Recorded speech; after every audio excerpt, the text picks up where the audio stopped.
بسم اللہ الرحمن الرحیم۔ محترم صدر مملکت جناب عارف الوی صاحب، سینیٹر ولید اقبال صاحب، ہماری پارلیمانی سیکرٹری MNA غزالہ سیفی صاحبہ، doctor Basira Ambreen, director general Iqbal academy, award winners, دانشور خواتین و حضرات،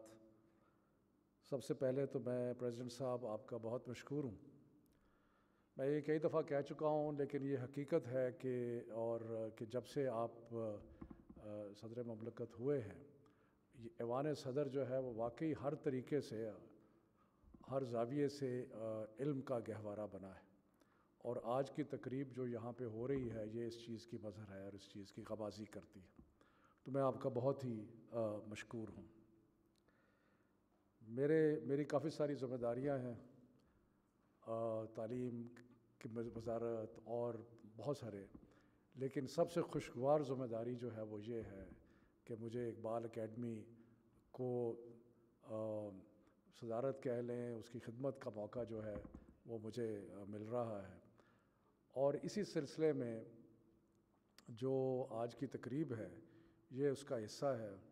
جیسے ڈاکٹر بصیرہ امبرین نے بتایا کہ بڑے سالوں کے بعد اقبال ایوارڈز جو ہیں اس کا اجراء کیا گیا ہے،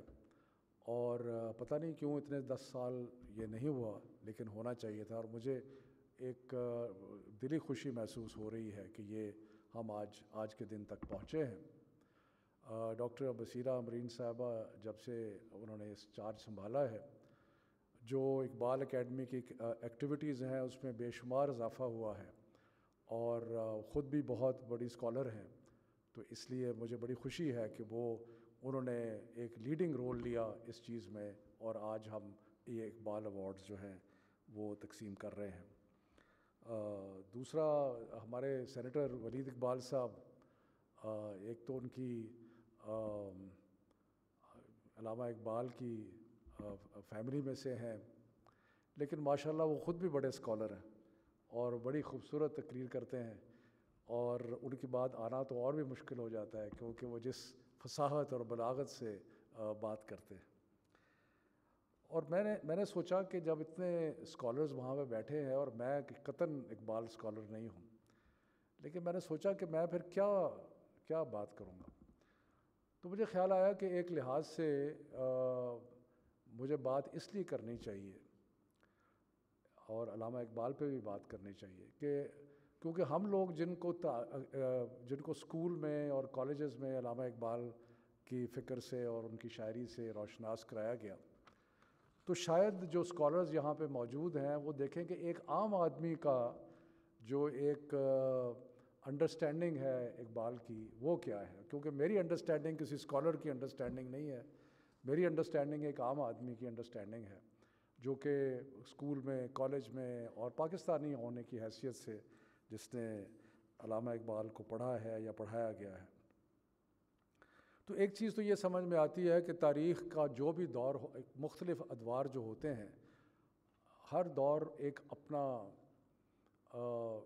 ایک لحاظ سے آپ کہہ سکتے ہیں کہ انٹرپریٹر کہہ لیں، مبلغ کہہ لیں، وہ پیدا کرتا ہے جو اس دور کی سوچ جو ہے، اس کی عکاسی، اس کا نچوڑ جو ہے وہ پیش کرتا ہے، اور اس دور کو ایک لیڈرشپ دیتا ہے۔ تو علامہ اقبال نے جو ایک لیڈرشپ دی ایک ایسے دور میں، جب کہ مسلمان جو ہیں 1857 کی وار کے بعد جن کی بری حالات تھے، اور جن کے وار آف انڈیپینڈنس کے بعد، اور خاص طور پہ ان کو ٹارگٹ کیا گیا تھا اور ان کو ہر لحاظ سے پیچھے دھکیلنے کی کوشش کی جا رہی تھی، تو وہاں علامہ اقبال نے ایک مسلمان جو نوجوان تھا خاص طور پہ اس کو ایڈریس کیا، اور اس کو ایڈریس کر کے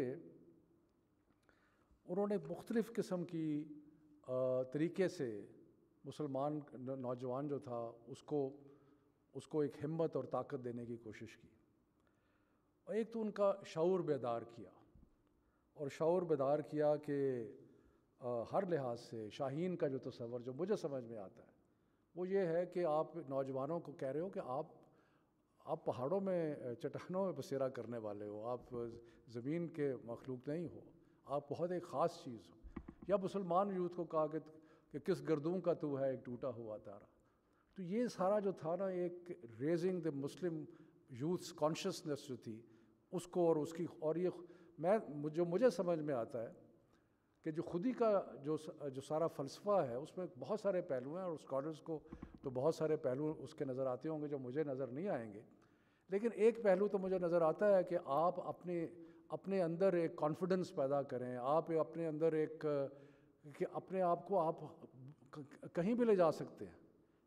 اس حد تک لے جا سکتے ہیں کہ خودی کو کر بلند اتنا کہ ہر تقدیر سے پہلے خدا بندے سے خود پوچھے بتا تیری رضا. یعنی کہ آپ اپنی اپنا جو سیلف امیج ہے, جو آپ کی ایک آپ کے اندر جو کانفیڈنس ہے وہ اس لیول تک ہو جائے کہ آپ کہیں سے کہیں بھی پہنچنے کے لیے تیار ہو جائیں. اور اس کے بعد ان کو ایک کیریکٹر بلڈنگ کہہ لیں آپ کہ اگرچہ بت ہیں جماعت کی آستینوں میں مجھے ہے حکم اذاں لا الہ الا اللہ. کیونکہ یہ کیریکٹر بلڈنگ ہے نا کہ ان کو کہا گیا کہ جہاں پہ آپ دیکھیں گے کوئی برائی ہو رہی ہے, کوئی چیز ٹھیک نہیں ہے, تو آپ اپنی آواز بلند کریں. تو اس کا بڑا امپیکٹ ہے. یہ دو قومی نظریہ اور جو پاکستان کا خواب تھا وہ بھی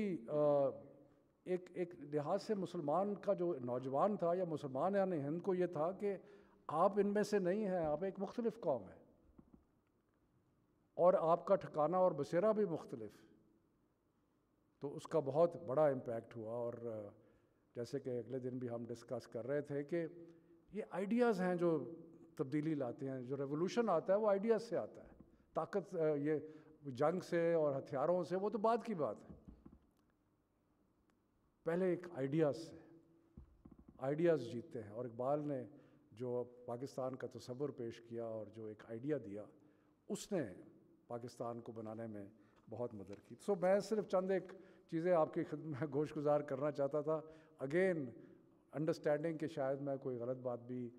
کوئی غلط انٹرپریٹیشن کر گیا ہوں تو اس کو معاف کیجیے گا. اور آخر میں اپنی ٹیم کے سارے ساتھیوں کا بہت مشکور ہوں. ڈاکٹر بصیرہ کا, آصف عادل شاہ صاحب ہمارے سیکرٹری ہیں, ساری ٹیم جو ہماری منسٹری کی ہے ان سب کا, اور بڑا مشکور ہوں کہ انشاءاللہ تعالی ہمیں جو ذمہ داری سونپی گئی ہے اس کو ہم کوشش کر رہے ہیں بہتر اور سے بہتر طریقے سے سر انجام دیں. اور اس میں اولین جو ہے وہ علامہ اقبال کے افکار, خیالات, تصورات کو آگے لے کے چلنا ہے. بہت مہربانی, شکریہ.